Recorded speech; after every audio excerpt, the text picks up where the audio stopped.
Welcome back.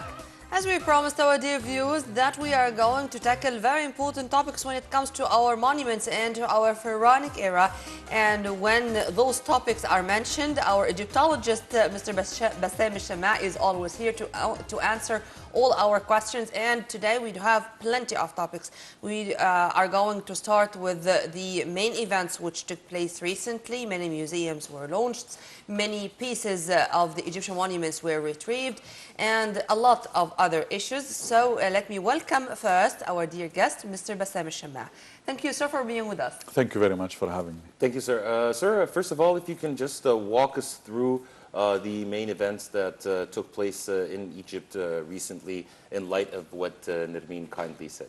Well, many positive events happened in the last probably 48 hours, which is great, all happening at the same time. And as we criticize, I'm well known of criticizing negative stuff, we also have to mention and praise some positive stuff as well. Positive things happened, like, for example, the room 44. There is a very interesting room in the Egyptian Museum called in Tahrir Square, called room 44. And room 44 is specialized for, if you like, special small museums which takes place for about 2 or 3 weeks. And the retrieved kind of monuments, when you retrieve the monuments from abroad, they show it to the public, and that's pretty nice.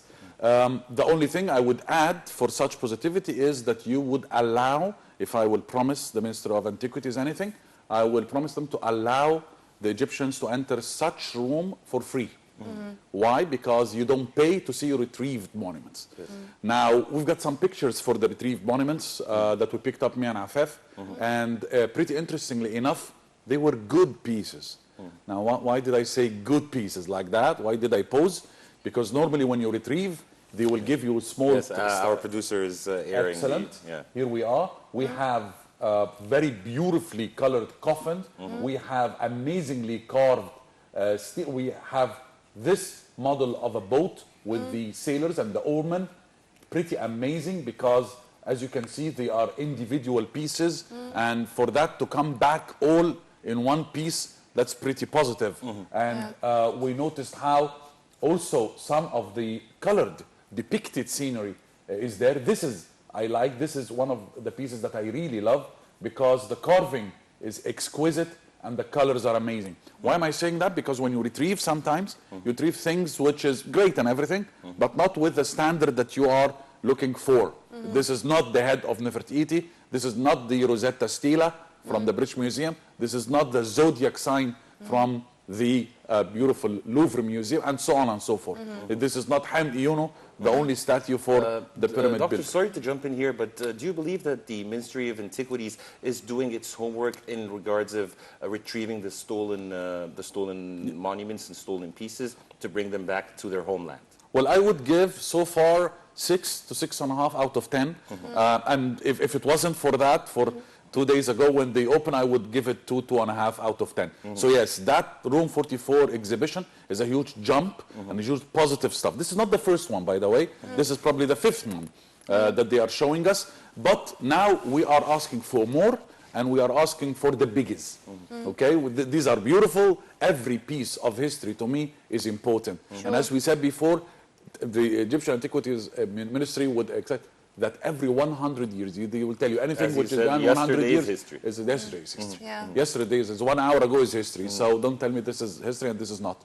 Anything in the past is history. So yes, we are now, if this is becoming very big and very famous and very popular, and it is, and if it made people who criticize like myself praise for that, so now we are asking, go for the big ones, Ministry of Antiquities. But the Ministry of Foreign Affairs too, sir. Of course, that's a good choice as well, because they have to work on that. Ambassadors, all our politicians, diplomats. Oh yes, I agree with you. Now, the second event that is pretty amazing, pretty different, is that the opening of a museum of fossils in Wadi Hitan in Al-Fayoum. Now, we know Wadi is an Arabic word for a valley. And Hitan, of course, whales. And we have some of the most ancient whales in the world, and the word ancient here is an understatement, because we are talking millions. Here we are. Now, let us first talk about the building, because the building itself is giving you an impression. And is it a Hassan Fathy style? Well, it gives you the two in front ones are taking a little bit Yeah. The domed construction is beautiful. Yeah. Under the dome, this Star Wars track-like Yeah. building is a bit out of place, but I'm sure they have an explanation for that. But the inside of it has got the fossils and the bones of some of the most ancient dinosaurs, amazingly enough. And I myself went there before, and I've seen myself the fossils of, I think, the oldest whale ever, a whale with legs. here you go. Whale which was walking on the, on four. Tentacle. You would like to call on it four. tentacles. I mean, Yeah. stuff like that. And till the moment there are the fossils or the remaining of those parts in the modern whales, I should say. And I think there they told me it was millions of years ago when those whales were walking outside the water You're here, right. here You're in right. Egypt. What happened in Fayoum and in Wadi Hitan is amazing. Some years ago, they excavated something they called it Basilosaurus isis. Isis, that's what they call it. So Basilosaurus isis was 40 million years of age, so it's a young whale. 40 million years is young, all right? So, because we're talking 90 and 100 million, of course, in original fossils. And they found that Basilosaurus isis had three things which is of interest. One, it had tentacles, which means that this is an important excavation because it is an intermediate link between when it was on four, when the whale was on four, like a dog, right? And when it turned into a whale in the water. One. Two, it had no blowhole. Yes. And that's interesting because whales need blowholes because they are going to breathe and then they are going to dive and they're going to breathe and so on. So that means that this kind of dinosaur itself in particular was not spending much time underwater because it doesn't have blowhole. Or turn from So a it's got raptor to a mammal. So the very spot of history of that whale was so interesting for the experts, and it should be for us as well, because it captured a moment in the very ancient history of dinosaurs. And please, to all our beautiful Egyptians and the world, no humans existed in the days of dinosaurs, please. Sure. No, I'll tell you this because most of the movies, like when we were young, we went and watched 10,000 BC and 1 million years BC, remember Jurassic Park and so on. There were no humans in the days of the humans were in a part of history era. and dinosaurs in another era. Now, another thing I would like to say, if we take a look at this, some of the photos inside the museum is showing us, as we said, the whales and so on. But there is a colored dinosaur kind of drone that we picked as a picture, maybe we'll look at it, and it is referred to in history as Spinosaurus aegyptiacus. Thank you, the first one. The first one. Spinosaurus aegyptiacus with the big sail on its back, right? And because of the big sail with the tall spikes, they called it Spinosaurus. Dinosaur is two words, right? Meaning terrible. That one? That one. For me, it's Dinosaur a raptor. means Yeah. dinosaur means a word which means terrible lizard. Lizard. Spinosaurus, this one, you will never believe what they gave it for a name. The world. Spinosaurus aegyptiacus. The Egyptian dinosaur? The Egyptian Spinosaurus.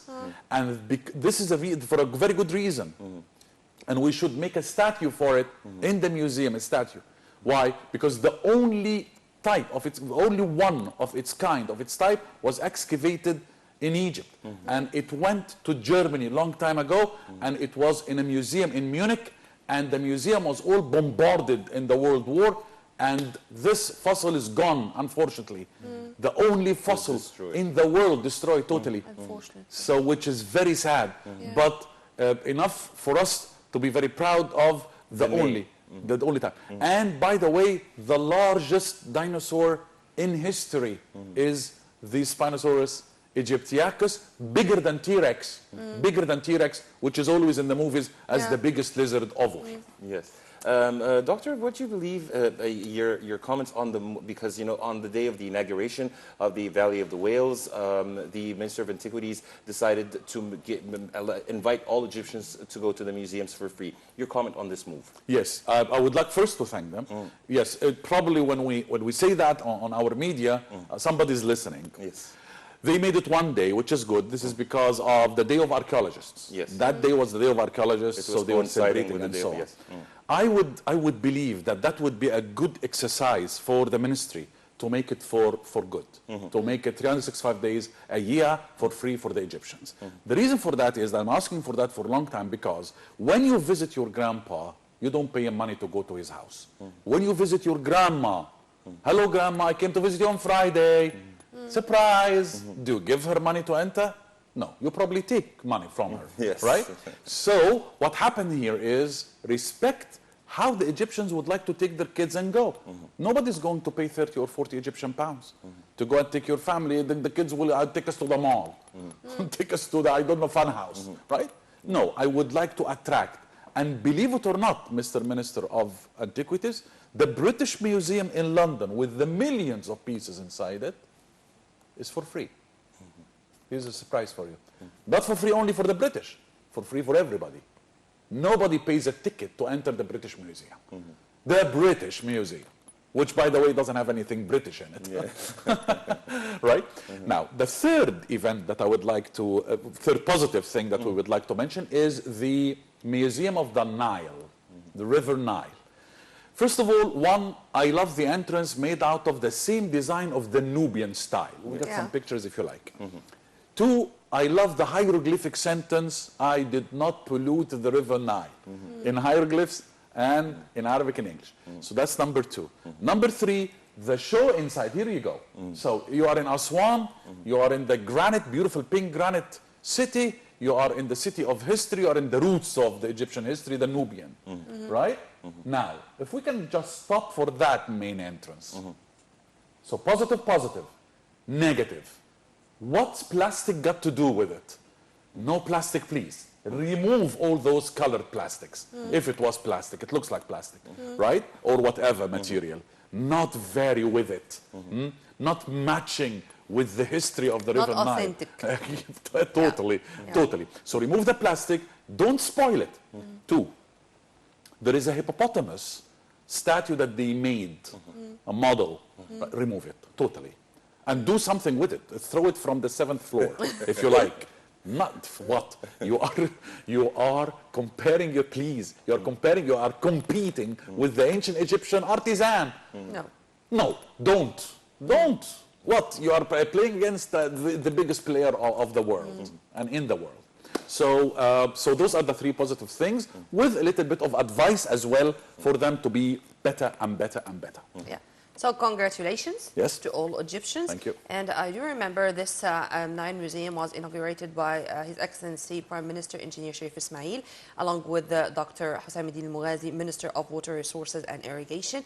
And by the way, it was used politically, I should say, because also those who were invited were Ministers of Foreign Affairs and Water Resources of Sudan, and they were here in Egypt speaking about the so-called Ethiopia's Renaissance Dam. So the Nile of the museum is saying that Egypt was keeping an eye on the Nile, and as you have kindly mentioned, what was written, I did not pollute the Nile water. Here is because we people in history are not looking to those points, but thank you for directing whenever that. you are an editor-in-chief and you are responsible for the politics in our panorama, you are going to take care of these tiny things. You've promised me that we are going to talk about Akhenaten, but I don't think that we have much time, but would you please let's start. Let's take a look at some pictures that we picked. Okay. First of all, there is a scene where Akhenaten is seated right in front of his beautiful wife. Nefertiti, because there is nothing called Nefertiti as we mentioned, right? Nefertiti and Nefertari, all those names are modern names. So it's Nefertiti, that's one word, Nefert, beautiful female beauty. Iti came, arrived, so the beauty.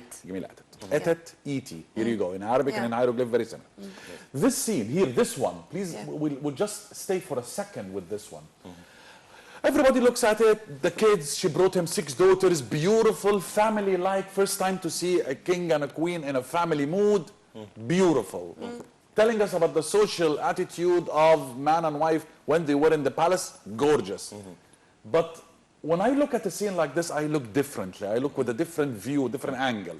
Look very carefully on the seats that they are seated on with cushions. Yeah, relaxed. Right? Very relaxed, right? Because we were kids. He's seated, and his seat is not decorated. See? Look at her seat. Her seat is decorated with the most exquisite, religious, here is the coming one, political connotation design. Why is Nefertiti's seat decorated with political and religious designs and Akhenaten is not? Was this scene trying to tell us that Nefertiti was more important? Here is a new one.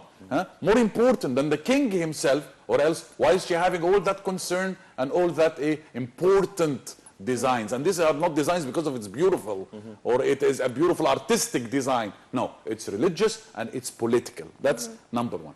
Number two, many people say that Akhenaten, and I know you will be interested in that, was the cradle of monotheism. The one deity, the one God. I totally disagree with that. Totally. And why do I disagree with that? In one sentence, is because in my hand, fell a text from the tomb of E, or I, as we wrongly call him. E, his tomb is in Tel al-Amarna, which is the new capital of Egypt made by Akhenaten and his followers when he left Thebes. Right. He's telling us on the tongue of Akhenaten, Akhenaten is saying, one, he mentions more than one deity. So he's not mentioning only one deity in this text. He's mentioning more than one. So no monotheism in this text. Akhenaten is not unifying all the gods or all the deities in one design. One. Two, he is referring to himself as the deity. Those are two texts translated and transliterated by Claire Lalouit, very respectable French Egyptologist. The UNESCO has made her publications, so now, and it was translated by the most beautiful Egyptian man, Maher Gwaigati, so now we know for sure. Akhenaten? Akhenaten, his design, his kind of weird looks, maybe he was suffering from something called Florex syndrome, spider-like fingers, a little bit of a protruding tummy, white pelvis, almond eyes, almond-shaped eyes, very elongated face, and an egg-shaped head. Himself, and the 6 daughters, and Nefertiti. So that was not what he was like. That was not how he was like. Why? Because when you go to Tel al-Amarna, which I worked there for years, come and forth from Tel al-Amarna, you notice that the depicted scenery which shows the workers, the peasant farmers, the people who works in the fields. All the same? Everybody has got an egg-shaped head. What? All of a sudden, in an overnight, the Egyptian population were infected with the syndrome? No. This is some Star Wars business. So the only logic about that is, for years we were thinking that it was an artistic design, quite exaggerated if you like, maybe different, maybe Salvador Dali-like style, maybe revolutionary if you like, because the man was revolutionary, because he stood right in Surrealism front in of a way. the surrealism, if you like. And as somebody mentioned once, a religious revolution would require artistic revolution with it. So that's what explained this business. Now, he ruled for 17 years, Akhenaten. Now, he died. One day afterwards, no scenes with egg-shaped heads, no scenes with big tummies, and we are back to the stylized, muscled, beautiful, clear-cut features, eyes looking towards eternity, square shoulders, the works of the ancient Egyptians. What? The Egyptians all of a sudden decided, oh, we don't like our egg-shaped heads, we go back to the normal. In your own opinion, sir, the sun was not the symbol of one god for Akhenaten? No. It was not? No. Even it was not, I mean, he had in mind that there is only one God, but this God can be symbolized in many symbols. And so did other kings, yes. And this was Aton. Aton means sun. And why Amenhotep the fourth or Amenhotep al-Raba changed his name from this Amenhotep to Akhenaten? Good question. Number one, very quickly. Number one, Akhenaten or Akhenaton was not the only king who mentioned, "Oh, you God, you are the one, I know you." Because that was mentioned by many other people in many other kings in other texts. But very fastly and quickly, they would go back in mentioning number of deities to the point that a historian mentioned over 2,000 deities in ancient Egypt. That's number one. So this business of unity of one deity, yes, they mentioned, "Oh, you God one," but then in the other texts, they will say, "Oh, you good one" as well. So who is the one? There are many ones, if you like, number one. Number two, Akhenaten himself mentions more than one deity, three. One of his best people One deity or many symbols of the same deity? No, because Eten is the power which is coming from beyond the solar disk. Okay. Ra, Iman, Hor-Akhti, all those are the designs that you are looking for or you're asking for, right? Now, many designs, many deities. Now, in Tel al-Amarna itself, which is totally against Iman Ra of Karnak temples, the most beautiful tomb is that of Mary Ra. In Tel al-Amarna, one of the best friends of Akhenaten was Mary. Mary is a hieroglyphic word for beloved. Ra, Ra, who's against Eten. So how come? So the beloved of Ra, you are working with a god, the beloved of Ra. So where is the unity in that? We have Ra, we have Hor-Akhti, we have a king who's calling himself, "I am the deity, I am Eten." He said that. He said, "I am Eten, but my majesty Eten." So he's referring to himself as Claire Larwit is telling us. So the texts for sure is telling us Egyptians knew the concept of the deity, yes. Yes, they would give the deity the oneness. Like, for example, you are talking about a football player or something. Oh, you are the one, but there are 11 in the team, but you are the one. Or in the middle of all historians, oh, you are the best. So in this particular era, the best, which was by the priests and the high priests, was Eten. Because the king wanted to change his name, and he did. Amen. Hetep, Amen. We have Ammon in it. So, oh no, I don't like Ammon now. I don't like Amen. And finally, I will tell you, look at all kings in ancient Egypt.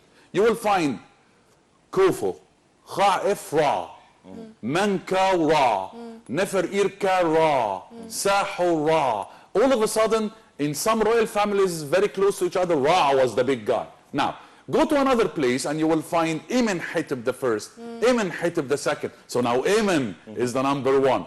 Then go to another family, Jehotimus taught Moses. Jehotimus the first. Jehotimus, so Jehuti was the one to be up. So every now and then, priests who are manipulating the Muppets, but not in the scene, they will promote for a certain I have beat. so many questions regarding this, but next Saturday, inshallah, we're going to continue with what we have started. Because I believe neither we nor the viewers would have enough from this very interesting information that you bring about.